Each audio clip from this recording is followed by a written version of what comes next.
ولا تنكحوا ما نكح آباؤكم من النساء إلا ما قد سلف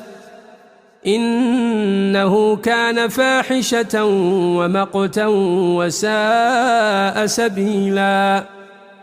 حرمت عليكم أمهاتكم وبناتكم وأخواتكم وعماتكم وخالاتكم وبنات الأخ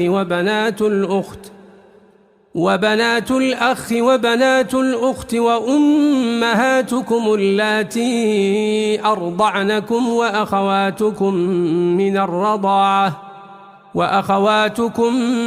من الرضاعة وأمهات نسائكم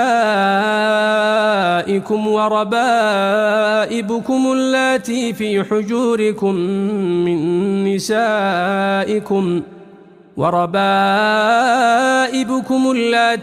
حجوركم من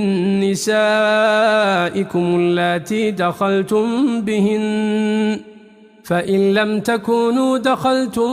بهن فلا جناح عليكم